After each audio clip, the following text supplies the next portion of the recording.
नमस्कार, मैं मोहन पाठक और सभी साथियों का स्वागत करता हूं जिन लोगों ने कल रात्रि में इस चैनल को सब्सक्राइब किया है।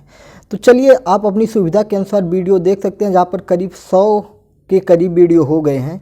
100 वीडियो कंप्लीट करने के बाद मैं एक वीडियो ज़रूर बनाऊंगा कि हमारे चैनल पे 100 वीडियो कंप्लीट हो गए हैं। तो चलिए ये शुरू करते हैं। जैसा कि हमने स्तूप पर छोड़ा हुआ था और फिर हमने एक प्रैक्टिस ले लिया था, तो आइए जान लेते हैं कि स्तूप क्या होता है। तो स्तूप को जो है उसका शाब्दिक अर्थ जो होता है उसे टीला कहते हैं। हालांकि जो स्तूप होता है ये आकार में कैसे होते थे, तो ये गोल होते थे, लंबे होते थे, बड़े होते थे और छोटे भी होते थे। प्रायः स्तूपों में क्या होता था, एक छोटा सा ना डब्बा रखा होता था, एक छोटा सा क्या होता था, डिब्बा रखा होता था।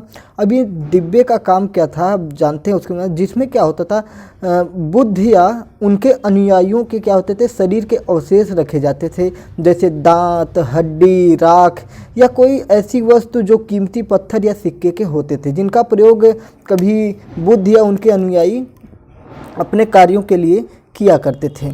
ठीक है, अपने जीवन में उपयोग में लेते थे।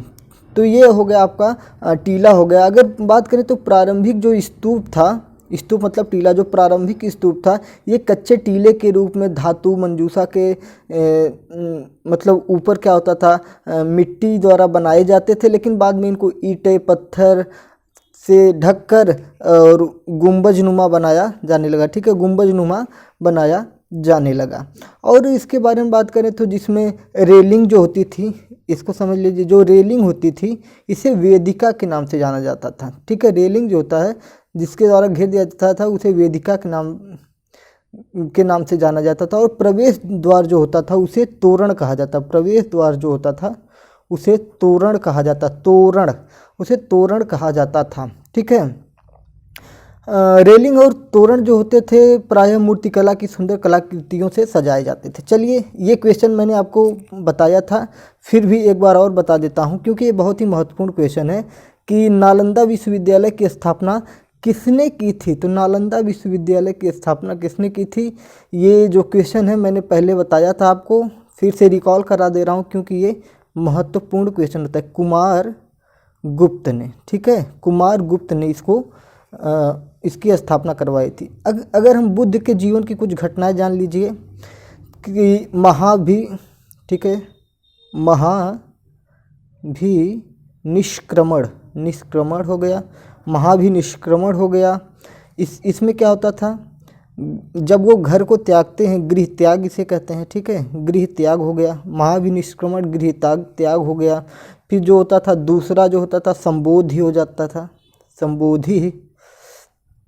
संबोधि हो जाता था, जो ज्ञान प्राप्त होने की बोधि मतलब ज्ञान प्राप्त होना, संबोधि हो गया। ठीक है, तो ज्ञान प्राप्त होने की घटना थी। इसमें धर्म चक्र प्रवर्तन